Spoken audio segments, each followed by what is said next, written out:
నమస్కారం ETV news కు స్వాగతం ముఖ్యాంశాలు దేశవ్యాప్తంగా నీట్ ద్వారానే వైద్య కళాశాలల్లో ప్రవేశాలు ప్రైవేటు మైనారిటీ విద్యా సంస్థల హక్కులకు భంగం కలగదని సుప్రీంకోర్టు స్పష్టీకరణ ప్రాంతీయ భాషల్లోనూ నీట్ నిర్వహణకు సీబీఎస్ఈ అంగీకారం ఆయుష్ వ్యవసాయ విద్యకు ఎంసెట్ ర్యాంకులే ప్రాతిపదిక ఏపీ ఎంసెట్ ఇంజనీరింగ్ ఫలితాల్లో 81% ఉత్తీర్ణత తొలి 10 ర్యాంకులు అబ్బాయిలకే సొంతం తెలంగాణకు మరో 142 మంది అధికారులు కావాలని కేంద్రాన్ని కోరనున్న కేసీఆర్ కరువుపై సమావేశంలో నేడు మోదీతో భేటీ ఉత్తరాఖండ్లో నేడు హరీష్ రావత్ కు విశ్వాస పరీక్ష వ్యూహ ప్రతివ్యూహాల్లో మునిగిన కాంగ్రెస్ భాజపా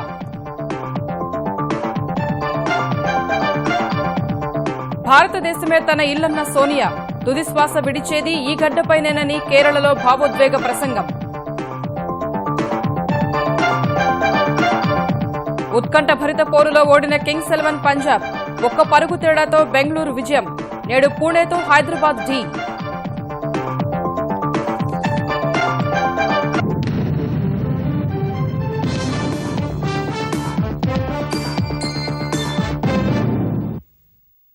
దేశవ్యాప్తంగా అన్ని వైద్య కళాశాలల్లో ప్రవేశాల్ని జాతీయ అర్హత ప్రవేశ పరీక్ష నీట్ ద్వారా నిర్వహించడం తప్పనిసరైంది నీట్ నిర్వహణపై గతంలో ఇచ్చిన తీర్పు పునఃసమీక్షకు నిరాకరించిన సర్వోన్నత న్యాయస్థానం ఎంబీబీఎస్ బీడీఎస్ కోర్సుల కోసం సొంతంగా ప్రవేశ పరీక్షలు నిర్వహించేందుకు అనుమతివ్వాలన్న రాష్ట ప్రభుత్వాలు మైనారిటీ విద్యాసంస్థల అభ్యర్థనల్ని తిరస్కరించింది రెండో దశ నీట్ నిర్వహణపై సుప్రీంకోర్టు కొన్ని వెసులుబాట్లు కల్పించింది ఎంబీబీఎస్ బీడీఎస్ కోర్సుల ప్రవేశాలకు సంబంధించి కొద్ది రోజులుగా నెలకొన్న గందరగోళానికి సర్వోన్నత న్యాయస్థానం తెరదించింది దేశంలోని అన్ని వైద్య కళాశాలల్లో ప్రవేశాల్ని జాతీయ అర్హత ప్రవేశ పరీక్ష ద్వారానే నిర్వహించాలంటూ ఏప్రిల్ 28న ఇచ్చిన తీర్పును పునఃసమీక్షించేందుకు సుప్రీంకోర్టు త్రిసభ్య ధర్మాసనం నిరాకరించింది ఈ ఏడాది సొంతంగా ప్రవేశ పరీక్షలు నిర్వహించేందుకు అనుమతినివ్వాలన్న ఆంధ్రప్రదేశ్ తెలంగాణ సహా మరికొన్ని రాష్ట్రాలు మైనారిటీ విద్యాసంస్థల అభ్యర్థనల్ని తోసిపుచ్చింది ప్రత్యేక పరీక్షల నిర్వహణకు ఆయా రాష్ట్రాలు విద్యాసంస్థలకు ఎలాంటి అర్హతలు లేవన్న సుప్రీంకోర్టు ఎంబీబీఎస్ బీడీఎస్ కోర్సుల ప్రవేశాలు నీట్ ద్వారా మాత్రమే జరగాలని స్పష్టం చేసింది జాతీయ అర్హత ప్రవేశ పరీక్ష నిర్వహణ వల్ల రిజర్వేషన్లు ప్రైవేటు కళాశాలల హక్కులకు ఎలాంటి భంగం కలగదన్న ధర్మాసనం ఎంబీబీఎస్ బీడీఎస్ కోర్సుల్లో ప్రవేశాలకు మాత్రమే నీట్ వర్తిస్తుందని తేల్చి చెప్పింది జాతీయ అర్హత ప్రవేశ పరీక్ష తొలిదశ మే 1న ముగియగా జులై 24న జరగాల్సిన రెండో దశ నీట్ నిర్వహణపై సుప్రీంకోర్టు కొన్ని వెసులుబాట్లు కల్పించింది రెండో దశ నీట్ షెడ్యూల్ను అవసరమైతే మార్చేందుకు అంగీకరిస్తామని భారత వైద్య మండలి ఎంసీఐ సీబీఎస్ఈకి చెప్పింది మే 1న నిర్వహించిన తొలిదశ నీట్కు దరఖాస్తు చేసినా హాజరు కాని విద్యార్థులు రెండో దశ పరీక్ష రాయొచ్చని పేర్కొంది తొలిదశ నీట్కు హాజరైనా సరిగా సిద్ధం కాకుండానే పరీక్ష రాశామని విద్యార్థులు భావిస్తే ఆ పరీక్షను పూర్తిగా వదులుకొని నీట్ 2కు హాజరు కావచ్చని సూచించింది నీట్ నిర్వహణను మాజీ ప్రధాన న్యాయమూర్తి జస్టిస్ ఆర్ఎం లోధా పర్యవేక్షిస్తారని సుప్రీంకోర్టు స్పష్టం చేసింది వివిధ రాష్ట్రాలను నీట్ నుంచి మినహాయించాలని కేంద్రం తరపున అదనపు సొలిసిటర్ జనరల్ రంజిత్ కుమార్ ధర్మాసనానికి విజ్ఞప్తి చేశారు పలు రాష్ట్రాల నుంచి ప్రాంతీయ మాధ్యమంలో పరీక్ష నిర్వహించాలని విజ్ఞప్తులు వస్తున్నాయని తెలుగు తమిళం కన్నడం ఉర్దూ గుజరాతీ బెంగాలీ మరాఠీ భాషలలో నీట్ నిర్వహించాలన్న విజ్ఞప్తిని అంగీకరిస్తున్నామని రంజిత్ కుమార్ తెలిపారు సీబీఎస్ఈ తరపు న్యాయవాది పింకీ ఆనంద్ కూడా దీనికి అంగీకరించారు తీర్పు కాపీలో ధర్మాసనం వీటిని పొందుపర్చలేదు ఎంబీబీఎస్ దంతవైద్య ప్రవేశాలకు నీట్ ర్యాంకులను పరిగణలోకి తీసుకున్న ఆయుష్ వ్యవసాయ విద్య తదితర కోర్సులకు ఎంసెట్ పరీక్ష ప్రాతిపదికగా నిలుస్తోంది దీనివల్ల ఆంధ్రప్రదేశ్లో తాత్కాలికంగా నిలిపివేసిన ఎంసెట్ మెడికల్ ర్యాంకులను ప్రకటించక తప్పదని వైద్య వర్గాలు చెబుతున్నాయి తెలంగాణలో 15న నిర్వహించే ఎంసెట్కు విద్యార్థులు సన్నద్దం కావాలి ఈ ర్యాంకుల ఆధారంగా ఆయుష్ ఫిజియోథెరపీ వ్యవసాయ విద్య సీట్లను భర్తీ చేస్తారు జాతీయ స్థాయిలో నీట్ నిర్వహించినా ఏ రాష్ట్రానికి ఆ రాష్ట్రం 371D నిబంధన ప్రకారంగా స్థానికత ఆధారంగా సీట్లు భర్తీ చేసుకోవచ్చు 85% సీట్లను ఆయా రాష్ట్రాలకు చెందిన స్థానిక విద్యార్థులతో 15% సీట్లను అన్రిజర్వ్డ్ విభాగంలో భర్తీ చేస్తారని వైద్య వర్గాలు తెలిపాయి ఆంధ్రప్రదేశ్లో తీవ్ర గందరగోళ పరిస్థితుల మధ్య ఎంసెట్ ఇంజనీరింగ్ ఫలితాలు విడుదలయ్యాయి వైద్య విద్య ప్రవేశాలకు సంబంధించి నీట్పై సుప్రీంకోర్టు స్పష్టమైన తీర్పు వెలువరించిన నేపథ్యంలో ఎంసెట్ మెడికల్ ఫలితాల విడుదల నిలిపివేశారు ఇంజనీరింగ్ పరీక్ష రాసిన వారిలో 81.8% మంది అర్హత సాధించగా మొదటి 10 స్థానాలను అబ్బాయిలే కైవసం చేసుకున్నారు ఆంధ్రప్రదేశ్లో ఎంసెట్ ఫలితాల విడుదలకు ముందు హైడ్రామా నడిచింది. ఫలితాల విడుదల సమయానికి నీట్ పరీక్షపై సుప్రీంకోర్టు తీర్పు కాపీ అందనందున మెడికల్ ఫలితాలపై ఏం చేయాలో తెలియక మంత్రులు, అధికారులు మల్లగుల్లాలు పడ్డారు. వైద్య విద్య ప్రవేశ పరీక్ష నిర్వహించే అర్హత రాష్ట్రాలకు లేదని సుప్రీంకోర్టు స్పష్టం చేసిన నేపథ్యంలో మెడికల్ ఫలితాల ప్రకటనపై ముఖ్యమంత్రి చంద్రబాబుతో మాట్లాడిన మంత్రులు ఆయన సూచన మేరకు సోమవారం రాత్రి 8:30 గంటల సమయంలో ఒక్క ఇంజనీరింగ్ ఫలితాలను మాత్రమే విడుదల చేశారు. ప్రస్తుతానికి ఈ ఎంసెట్ సంబంధించి ఓన్లీ ఇంజనీరింగ్ సంబంధించిన రిజల్ట్స్ అనౌన్స్ చేస్తా ఉన్నాం. అలాగే మెడికల్, దానికి బ్యాలెన్స్ ఉన్న అగ్రికల్చర్, వెటర్నరీ ఇవన్నీ సంబంధించి ఫైనల్ రిపోర్ట్ ఏదైతే నెట్లో పెట్టారో దాన్ని ఒకసారి ఏజీ గారితో పాటు అందరితో కూడా డిస్కస్ చేసి దాంట్లో ఇంకేమైనా వేరే అప్పీల్కి ఛాన్స్ ఉందా, లేకపోతే ఇంకేమైనా ఫర్దర్ క్లారిఫికేషన్స్ అవకాశం ఉందా, ఇవన్నీ మాట్లాడుకుని మళ్ళీ ఒక 1 or 2 days లో దాని మీద మళ్ళీ ఒక డిసిషన్ తీసుకుంటాం. ఎంసెట్ ఇంజనీరింగ్ విభాగంలో సత్తి వంశీకృష్ణారెడ్డి 158 మార్కులతో మొదటి ర్యాంక్ సాధించగా లక్ష్మీనారాయణ, విఘ్నేష్ రెడ్డికి 2-3 ర్యాంకులు దక్కాయి. ఉత్తమ ప్రతిభ కనబర్చిన విద్యార్థులు తమ కృషికి తగిన ఫలితం లభించిందని ఆనందం వ్యక్తం చేశారు. ఇన్ఫాక్ట్ నేను అసలు ఇది ఫస్ట్ నా పేరెంట్స్కి నాకు చాలా థ్యాంక్స్ చెప్పాలనుకున్నాను. ఎందుకంటే వాళ్ళ సపోర్ట్ అంతా ఎప్పుడు హెల్ప్ అయింది. ఈవెన్ నా college and all others, even my school teachers అలా ఎప్పుడు నా సపోర్ట్ ఇస్తూనే ఉన్నారు. ఫస్ట్ ర్యాంక్ అనేది ఎప్పుడూ ఊహించలేదు. It was good surprise for me. అది ప్రాబబ్లీ ఎంసెట్ నుంచి నేను కౌన్సిలింగ్ వెళ్ళకపోవచ్చు. I think I will go for any one of the IITs, especially IIT Mumbai is my preference, computer science. In fact I want to serve for India. Administrators నుంచి మంచి support వచ్చింది. వాళ్ళు పెట్టిన internal grant test ద్వారా రోజు improve అవుతూ చేసిన మిస్టేక్స్ని correct చేసుకుంటూ వస్తే చివరికి వచ్చేసరికి 157 మార్క్స్ వచ్చాయి. మా పేరెంట్స్ సపోర్ట్, మా టీచర్స్ సపోర్ట్, మా అడ్మినిస్ట్రేషన్ సపోర్ట్ కూడా ఎప్పుడూ మాతోనే ఉంది. అంటే చిన్నప్పటి నుంచి బాగా చదివాను కాబట్టి పెద్దగా అంటే ప్రాబ్లం ఎక్కడ రాలేదు. సో అలా నేను ఐఐటి ముంబైలో సిఎస్సి చేయాలనుకుంటున్నాను. అదే నా మెయిన్ ఎయిమ్. అడ్వాన్స్లో సో మంచి ర్యాంక్ తెచ్చుకోవాలని ఆశిస్తున్నాను. నీట్పై సుప్రీంకోర్టు తీర్పు నేపథ్యంలో ఎంసెట్ మెడికల్ ఫలితాల ప్రకటన నిలిపివేసినట్లు ఆంధ్రప్రదేశ్ వైద్య ఆరోగ్య శాఖ మంత్రి కామినేని శ్రీనివాసు వెల్లడించారు. సుప్రీం తీర్పుపై న్యాయ సలహా తీసుకున్న తర్వాత అప్పీల్ చేస్తామన్నారు. ఈ చేంజింగ్ ఫేజ్ లో ఒక అంబిగ్యూటీ ఉంది. దానివల్ల పిల్లలు దయచేసి అందరికీ వాళ్ళు మెరిట్ ఎప్పుడైనా సరే మెరిట్ వాళ్ళు ఎప్పుడైనా సక్సెస్ఫుల్ గానే ఉంటారు. దయచేసి వాళ్ళని కొంత కూల్ గా ఆలోచించి జాగ్రత్తగా ఉండాలి. రాబోయే రోజుల్లో ఎట్లా చేయాలనే దాని మీద ప్రభుత్వం తరఫున కూడా క్లారిటీ తీసుకుని పిల్లలందరి భవిష్యత్తుకి ఏది బాగుంటుందో మేము తప్పకుండా మీ మీడియా మిత్రుల ద్వారా అందరికీ తెలియజేస్తామని తెలుస్తూ మరొకసారి క్షమించవలసిందిగా కోరుతాను. ఒకసారి మళ్ళా అవకాశం ఉంటే అప్పీల్ చేస్తానికి అవకాశం ఉంటే డెఫినెట్ గా అప్పీల్ చేస్తాను. నేను ఢిల్లీ కూడా వెళ్తున్నాను దీని గురించి మాట్లాడటానికి. తప్పకుండా దాన్ని బట్టి ఎంసెట్ ఇంజనీరింగ్లో గతంతో పోలిస్తే 10% ఉత్తీర్ణత తగ్గింది. బాలురు 80.5%, బాలికలు 82.6% ఉత్తీర్ణులయ్యారు. ఈ నెల 27వ తేదీన ప్రవేశాలకు నోటిఫికేషన్ జారీ చేయనున్నారు. జూన్ 6 నుంచి ధ్రువపత్రాల పరిశీలన, జూన్ 9, 18 మధ్య వెబ్ ఆప్షన్ల నమోదుకు అవకాశం కల్పించనున్నారు. జూన్ 27 నుంచి తరగతులు మొదలు పెడతామని మంత్రి గంటా తెలిపారు. రాష్ట్ర వ్యాప్తంగా 322 ప్రభుత్వ, ప్రైవేటు కళాశాలల్లో 1,57,000 ఇంజనీరింగ్ సీట్లున్నాయి. ఆంధ్రప్రదేశ్లో 10వ తరగతి ఫలితాలు ఇవాళ వెల్లడి కానున్నాయి. ఉదయం 10 గంటలకు మానవ వనరుల శాఖ మంత్రి గంటా శ్రీనివాసరావు ఆంధ్ర విశ్వవిద్యాలయంలోని సెనెట్ హాల్లో ఫలితాల సీడీని ఆవిష్కరిస్తారు. ఇందుకు సంబంధించి ఆంధ్రప్రదేశ్ ప్రభుత్వ పరీక్షల విభాగం అన్ని ఏర్పాట్లు చేసింది. ఈ ఏడాది 10వ తరగతి పరీక్షలకు రాష్ట్రం నుంచి 6.5 లక్షల మంది విద్యార్థులు హాజరయ్యారు. ప్రభుత్వ పరీక్షల విభాగం వెబ్సైట్తో పాటు పలు ప్రైవేటు వెబ్సైట్లలో కూడా ఫలితాలను ప్రకటిస్తారు. ప్రధాని నరేంద్ర మోదీ నేతృత్వంలో మంగళవారం జరగనున్న ముఖ్యమంత్రుల సమావేశంలో పాల్గొనేందుకు తెలంగాణ సీఎం కేసీఆర్ ఢిల్లీ చేరుకున్నారు.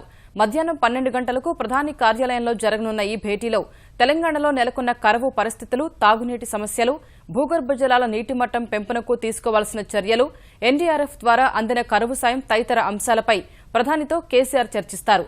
వ్యవసాయ రంగంపై పూర్తిస్థాయిలో దృష్టి సారించి కరువుపై ఉమ్మడి పోరుకు రూపొందించాల్సిన కార్యాచరణపై ముఖ్యమంత్రులతో మోదీ చర్చిస్తారు.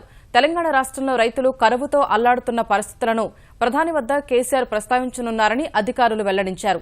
ప్రతిష్టాత్మకంగా చేపట్టిన మిషన్ కాకతీయ, మిషన్ భగీరథ పథకాల అమలును కేసీఆర్ ప్రధానికి వివరిస్తారని సమాచారం. తెలంగాణలో కొత్తగా ఏర్పాటు చేయనున్న జిల్లాలు, ఇతర పరిపాలనా అవసరాల కోసం 142 మంది ఐఏఎస్, ఐపీఎస్, ఐఎఫ్ఎస్ పోస్టులు కావాలని కేంద్రాన్ని కోరనున్నారు. రాజకీయ సంక్షోభం నెలకొన్న ఉత్తరాఖండ్లో శాసనసభ వేదికగా బల పరీక్షకు రంగం సిద్దమైంది. ఉదయం 11 గంటల నుంచి 1 గంట వరకు కట్టుదిట్టమైన భద్రత మధ్య విశ్వాస పరీక్ష జరగనుంది.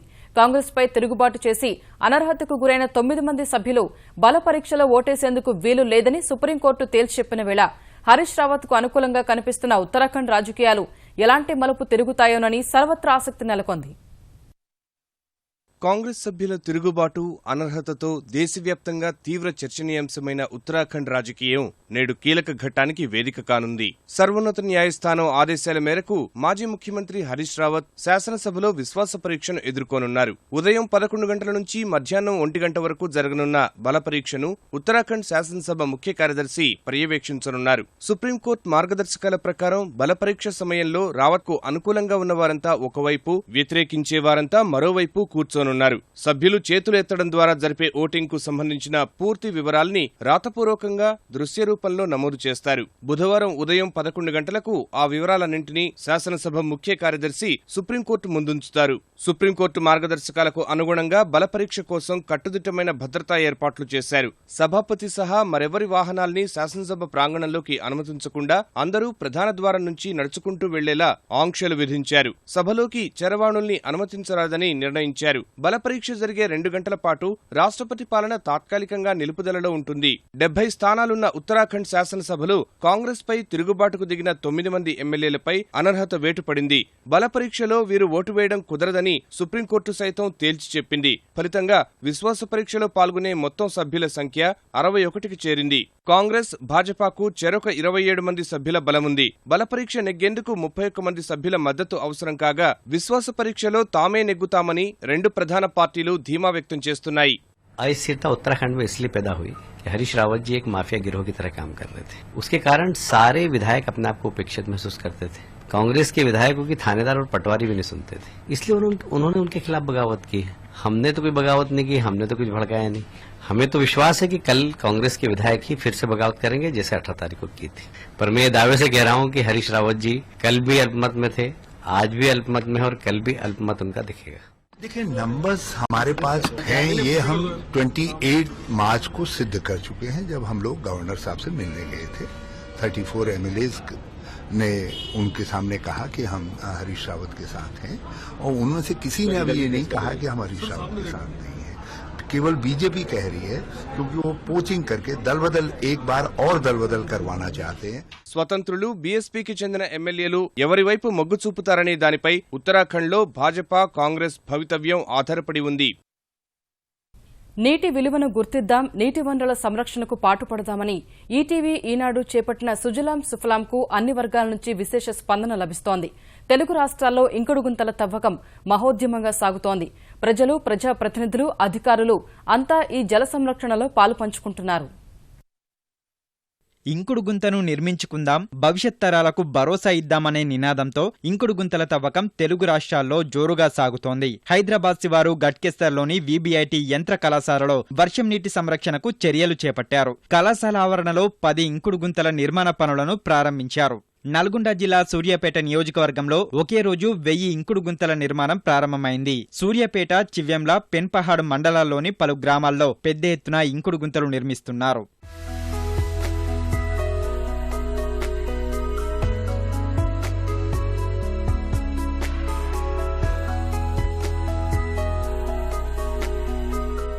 కరీంనగర్ జిల్లాలో ఇంకుడు గుంతల తవ్వకం జోరుగా సాగుతోంది. ఈటీవీ, ఈనాడు ఆధ్వర్యంలో సుజలాం సుఫలాం కార్యక్రమాన్ని నిర్వహించగా గ్రామీణుల నుంచి మంచి స్పందన లభించింది. కరీంనగర్ జిల్లా కమలాపూర్ మండలం శ్రీరాములపల్లిలో 50 ఇంకుడు గుంతల నిర్మాణానికి గ్రామీణులు ముందుకు వచ్చారు. వరంగల్ జిల్లా డోర్నకల్ నియోజకవర్గంలోని వివిధ గ్రామాల్లో ఇంకుడు గుంతల నిర్మాణ పనులు చురుగ్గా కొనసాగుతున్నాయి. నరసింహులపేట మండలం వేములపల్లి, జయపురం గ్రామాల్లో చేపట్టిన 50 ఇంకుడు గుంతల నిర్మాణాలకు సర్పంచులు ముగ్గుపోసి పనులు ప్రారంభించారు. వరంగల్ జిల్లా రాయపర్తి మండలం తిరుమలాయపల్లి, గన్నారం గ్రామాల్లో సోమవారం 10 ఇంకుడు గుంతల నిర్మాణాలను Mamnoor assistant commissioner of police Mahender ప్రారంభించారు.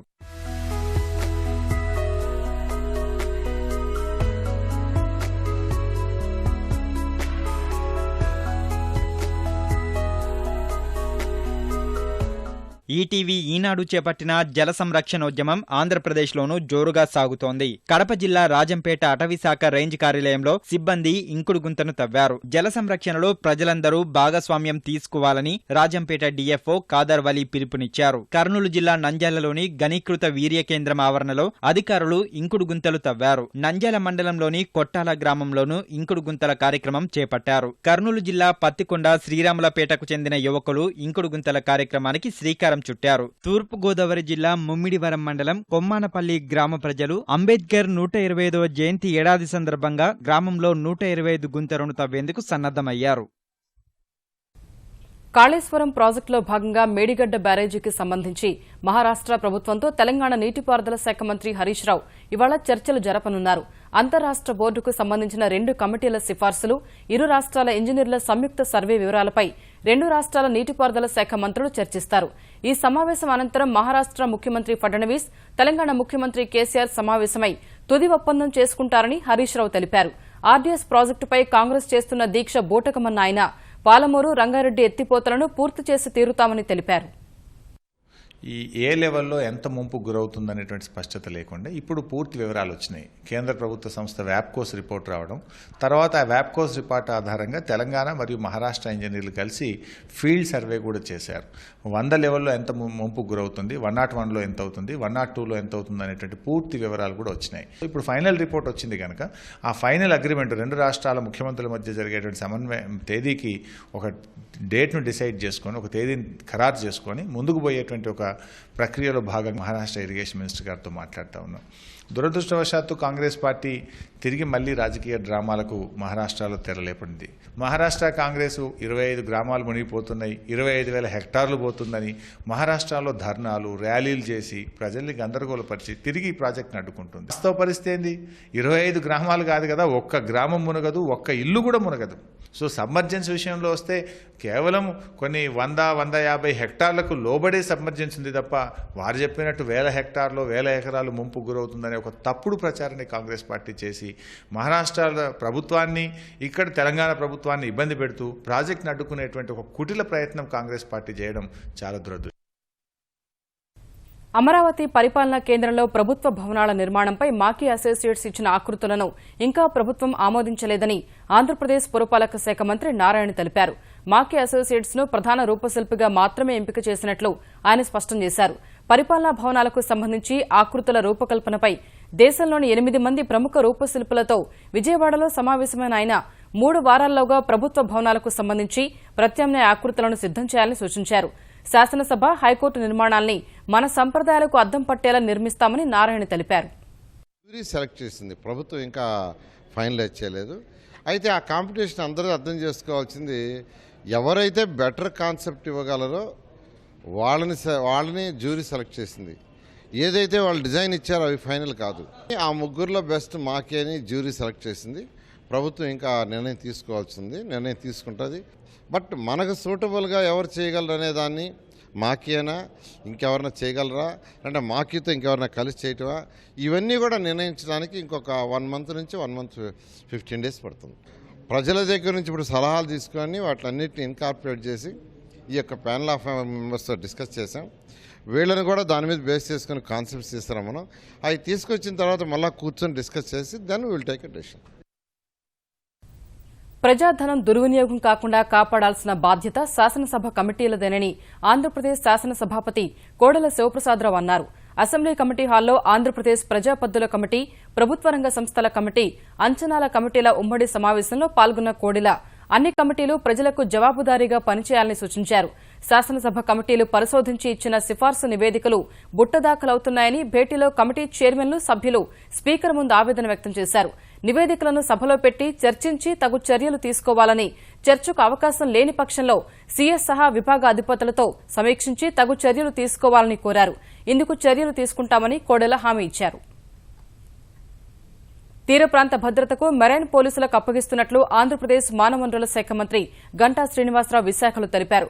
ఆదివారం సాయంత్రం విశాఖ బీచ్లో 5 విద్యార్థుల గల్లంతైన ఘటనపై సమీక్షా సమావేశం నిర్వహించిన ఆయన ఇటువంటి ప్రమాదాలు పునరావృతం కాకుండా ఉండేందుకు తీసుకోవాల్సిన చర్యలపై జిల్లా collector, police commissioner, marine IG, navy, coast guard, GVMC UDA అధికారులతో చర్చించి పలు నిర్ణయాలు తీసుకున్నామన్నారు. ప్రజలు పిల్లల్లో అవగాహన కల్పించి ప్రభుత్వం సూచించిన ప్రదేశాల్లోనే స్నానాలకు దిగే విధంగా చర్యలు తీసుకుంటామని తెలిపారు. ఆంధ్రప్రదేశ్లో దాదాపు 1 కోటి మంది ప్రజల తాగునీటి అవసరాల కోసం 4 టీఎంసీల నీటిని సాగర్ నుంచి విడుదల చేయాలని కృష్ణానది యాజమాన్య బోర్డును కోరినట్లు ఆంధ్రప్రదేశ్ జలవనరుల శాఖ మంత్రి దేవినేని ఉమామహేశ్వరరావు తెలిపారు. తమ విజ్ఞప్తికి కృష్ణా యాజమాన్య బోర్డు సానుకూలంగా స్పందించిందని, త్వరలోనే నీరు రావచ్చని ఆయన ఆశాభావం వ్యక్తం చేశారు. దుర్గగుడి వద్ద కృష్ణా పుష్కర ఘాట్ పనులను పరిశీలించిన ఉమా త్వరితగతిన పనులు పూర్తి చేయాలని అధికారులను ఆదేశించారు. భారతదేశమే తన ఇల్లని, తాను తుదిశ్వాస విడిచేది ఈ గడ్డపైనేనని కాంగ్రెస్ అధ్యక్షురాలు సోనియా గాంధీ భావోద్వేగంగా వ్యాఖ్యానించారు. అగస్టా వెస్ట్లాండ్ వ్యవహారంలో సోనియా గాంధీ ఇటలీ మూలాల్ని పరోక్షంగా ప్రస్తావిస్తూ ప్రధాని నరేంద్ర మోదీ విమర్శలు చేసిన వేళ ఆమె ఈ మేరకు స్పందించారు. తన భావాల్ని మోదీ అర్థం చేసుకోలేకపోయినా ప్రజలు అర్థం చేసుకుంటారని కేరళలోని తిరువనంతపురంలో నిర్వహించిన ఎన్నికల ప్రచార సభలో విశ్వాసం వ్యక్తం చేశారు. I came to India in 1968 as the daughter-in-law of Indira Gandhi. This is my home. This is my country. For all of my 48 years here, the RSS, BJP and other parties taunted me, to shame me for my birth. I was born proud and honest parents. I will never be ashamed of them. Yes, I have relatives in Italy. I have a 93 years old mother and 2 sisters. But it is here, in my country, India, it is in its earth that the blood of my loved one is mingled. It is here that I will breathe my last, and it is here that my ashes will mingle with those of my loved ones.